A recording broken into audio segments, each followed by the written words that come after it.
नमस्कार दोस्तों, स्वागत करते हैं आप सभी का हमारे YouTube चैनल रोटिया द गुरु पर, जिसमें आज हम बात करने जा रहे हैं बड्स एक्ट 2019 आखिरकार है क्या, क्यों इसको लेकर राज्य के सरकारी अधिकारी इतना गंभीर दिखाई नहीं दे रहे, और यदि यह कानून लागू हो भी जाता है तो चिटफंड कंपनियों पर क्या कुछ कार्रवाई होगी और एजेंटों पर भी किस प्रकार की कार्रवाई होगी। साथ में ही किस प्रकार की कंपनियां इस एक्ट के दायरे में आ सकती है, जिसको लेकर आए दिन इतनी लंबी लंबी लाइनें हमें देखने को मिल रही है। जैसे कुछ तमाम प्रश्नों के सवाल के बारे में आज हम इस वीडियो में आप सभी को बताने वाले हैं। तो यदि आपका भी पैसा किसी भी कंपनी में फंसा हुआ है तो आप इस वीडियो को शुरू से लास्ट तक जरूर देखिए और वीडियो को आगे अपने दोस्तों के साथ शेयर जरूर करें। चैनल पर पहली बार जुड़े हैं तो चैनल को सब्सक्राइब जरूर कर लें। तो चलिए दोस्तों, आज की वीडियो स्टार्ट करते हैं। लेकिन इससे पहले आपको बताने वाले हैं पीएसएल के मामले में पंजाब सरकार की तरफ से आई एक महत्वपूर्ण जानकारी के बारे में, जिसमें पंजाब सरकार के मुख्यमंत्री माननीय श्री भगवंत मान ने कल देर शाम सभी जिलों के डीसी और एसपी के साथ मिलकर एक बैठक की है, जिसमें उन्होंने खास तौर पर पल ग्रुप के पीड़ित निवेशकों को न्याय दिलाने की बात कही है। और यह न्याय पीएसएल के निवेशकों को उसकी संपत्ति बिक्री करके ही मिल सकता है, जिसकी पहचान करवाकर उन्हें अवैध तरीके से बिक्री पर रोक लगाने को कहा है। क्योंकि आप सभी जानते हैं पीएसएल की ज़्यादातर प्रॉपर्टी पंजाब राज्य में है और जिसे अवैध तरीके से बेचा जा रहा है, और इसी अवैध बिक्री को रोक लगाने के लिए यह आदेश सीएम भगवंत मान ने अपने जिले के अधिकारियों को और डीसी और एसपी को दिया है, जिसमें हमें यह जानकारी भगवंत मान के ट्विटर अकाउंट से मिली है। इसके अलावा पीएसएल के लेकर काफ़ी समय से ना तो सेबी की तरफ से कोई अपडेट आई है और ना ही किसी निवेशकों के अकाउंट में रिफंड आया है। तो जैसे ही कोई अपडेट आएगी आपको वीडियो के द्वारा जल्द ही बता दिया जाएगा। और अब बात करते हैं बड्स एक्ट 2019 आखिरकार है क्या, जिसको लागू करवाने के लिए अक्सर कुछ समय से ही अधिकारियों को निवेशकों की तरफ से ही जानकारी दी जा रही है।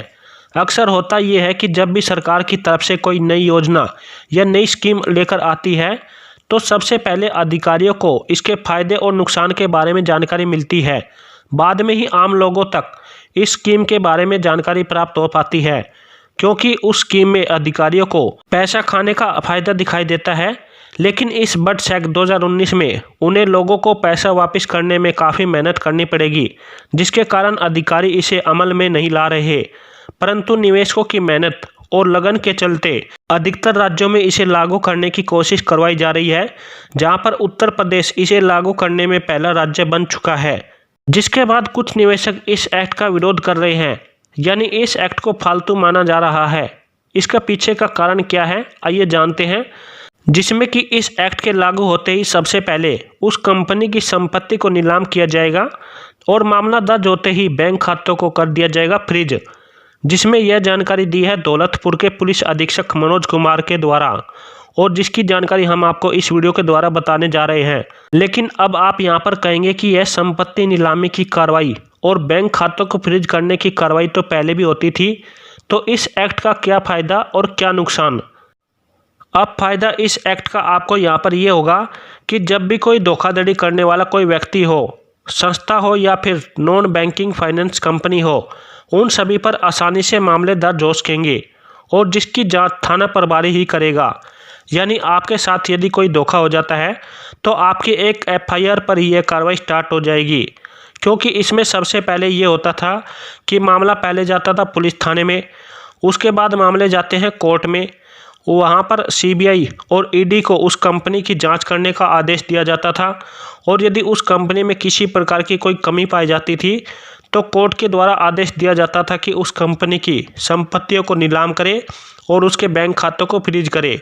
लेकिन अब इस एक्ट के तहत आपकी एक एफआईआर पर ही यह सारी प्रक्रिया शुरू हो सकती है। और साथ में ही इस बड्स एक्ट 2019 के तहत इन फर्मों के योजनाओं के प्रचार प्रसार पर भी प्रतिबंध लगाया गया है। रजिस्टर्ड बैंकों या फिर सोसाइटी भी अगर रकम लौटाने से इनकार करे तो सहकारी विभाग इस्तिगासा पेश करेगी। हाल ही में वीडियो कॉन्फ्रेंसिंग के माध्यम से पुलिस अधिकारियों को बड्स एक्ट 2019 अधिनियम के प्रावधानों की जानकारी देते हुए कार्रवाई के निर्देश भी दिए गए हैं। धौलपुर पुलिस अधीक्षक मनोज कुमार ने सभी पुलिस अधिकारियों को इसकी गाइडलाइन जारी की है। अधिनियम में दंड देने और जमा हो चुकी राशि को वसूलने के लिए पर्याप्त प्रावधान किए गए हैं, जो लोगों को नुकसान से बचाएगी। और वहीं इस एक्ट में ना तो जमानत होगी और तलाशी भी बिना वारंट के होगी। समझ रहे हो? यानी आपको यहाँ पर जमानत के लिए तो पापड़ बेलने पड़ेंगे ही, और आपकी सभी संपत्तियों और बैंक खातों को बिना किसी वारंट के ही तलाश करना शुरू कर दिया जाएगा। सूत्रों के अनुसार अनियंत्रित निरपेक्ष योजना संचालित करना तथा अनियमित जमा योजना राशि एकत्रित कर लालच देने वाली योजनाओं का प्रचार प्रसार अब दंडनीय है। यानी यहाँ पर एजेंटों के बारे में बताया गया है जो कि कंपनी की स्कीमों और योजनाओं को बिना जांच पड़ताल के ही प्रचार प्रसार करने लग जाते हैं, जो कि अब एक दंडनीय अपराध होगा।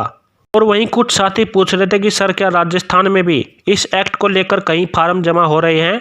तो मैं आपको बताने वाला हूं कि राजस्थान सरकार ने अपने राजस्थान सहकार पोर्टल का एक ऐप बनाया हुआ है, जिसमें आप इस प्रकार की शिकायतें ऑनलाइन जाकर भी कर सकते हैं।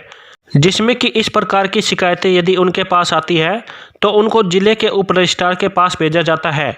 इसमें धारा 4/22 के अपराध है जो वे न्यायालय के इस्तिगासा पेश करेंगे, लेकिन संज्ञेय अपराध का मामला होने पर उप रजिस्ट्रार अब इसे थाने में भेजेंगे, जहां मामले दर्ज कर थाना प्रभारी इसकी जांच न्यायालय को रिपोर्ट करेंगे। और वहीं इस अधिनियम के तहत चिटफंड का धोखाधड़ी की सभी धाराएं लगाई जाएगी। इस मामले में परिवादी उप रजिस्ट्रार नहीं होंगे बल्कि शिकायतकर्ता होंगे। इसमें सभी अपराध संज्ञेय व गैर जमानती है। इसमें कुर्की का प्रावधान तक है। और बिना वारंट के जांच अधिकारी प्रवेश कर तलाशी भी कर सकेंगे, जिसमें कि उसकी FIR की कॉपी SOG को भी भेजी जाएगी। तो जितने भी राजस्थान में विभिन्न कंपनियों से पीड़ित निवेशक हैं वो अपनी शिकायत राजस्थान सहकार पोर्टल पर ऑनलाइन आवेदन भी कर सकते हैं। आपको इस एक्ट के तहत लाइन में लगने की जरूरत नहीं है। और वहीं इस बड्स अधिनियम 2019 में कुछ तरह के तकनीकी पेच से भी राहत दी गई है, जिसमें अपराध के 3 तरीके माने गए हैं, जिसमें अनियमित जमा योजना चलाना, नियमित जमा योजना में धोखाधड़ी के उद्देश्य से डिफॉल्ट करना और अनियमित जमा योजना के संबंध में गलत इरादे से प्रलोभन देना शामिल है, जिसके कारण कठोर दंड देने और भारी जुर्माने लगाने का भी प्रावधान किया गया है, ताकि इस तरह की गतिविधियों को अंकुश लगा सके। जमा राशि को वापस लौटाने या पुनः भुगतान करने के पर्याप्त प्रावधान किए गए हैं। इसके तहत ये योजनाएं किसी भी तरह से अवैध तौर पर जमा राशि जुटाने में सफल हो जाती है तो सक्षम प्राधिकारी द्वारा परिसंपत्तियों को जब्त करने और जमाकर्ताओं को पुनः भुगतान किए जाने के उद्देश्य से इन परिसंपत्तियों को हासिल करने का प्रावधान किया गया है। पहला ऐसा नहीं था। कई कानूनी अड़चन के कारण बीच में कार्रवाई तक भी नहीं हो पाती थी, लेकिन अब आपके एक FIR पर ही कंपनी की संपत्तियों को नीलाम और बैंक खातों को फ्रीज करने की कार्रवाई स्टार्ट हो सकती है। लेकिन अब आपको इस एक्ट के बारे में एक महत्वपूर्ण जानकारी बताने वाले हैं कि इस एक्ट को किस कंपनी पर लागू हो सकती है या किस कंपनी पर नहीं, क्योंकि सभी कंपनियों के निवेशक अपने फार्म जमा करने के लिए तहसीलों में लाइन में लगे हुए हैं। परंतु इस एक्ट का फायदा उन कंपनी के निवेशकों को होगा जिस कंपनी का मामला अभी तक किसी भी कोर्ट में नहीं गया है, फिर चाहे वो हाई कोर्ट हो या सुप्रीम कोर्ट। लेकिन यदि आपकी कंपनी का मामला पहले से ही किसी भी कोर्ट में चल रहा है या फिर आपके भुगतान को लेकर कोई कमेटी बनी हुई है, तो इस एक्ट में फिलहाल उस कंपनी के भुगतान को लेकर कोई भी प्रावधान नहीं है। और यदि चाहे तो राज्य की सरकारें इस एक्ट में कुछ बदलाव करना चाहे तो कोर्ट के मामले में यदि कोई सुधार कर सकती है, तो आगे चलकर क्या पता इस एक्ट में उस कंपनी के भुगतान को लेकर भी कार्रवाई की जा सके जिस कंपनी का मामला कोर्ट में चल रहा है। तो फिलहाल इस बड्स एक्ट 2019 को लेकर यही जानकारी थी। यदि आपको जानकारी अच्छी लगी है तो वीडियो को लाइक करें, और आपके मन में कोई सवाल है तो आप हमें नीचे कमेंट करके भी पूछ सकते हैं।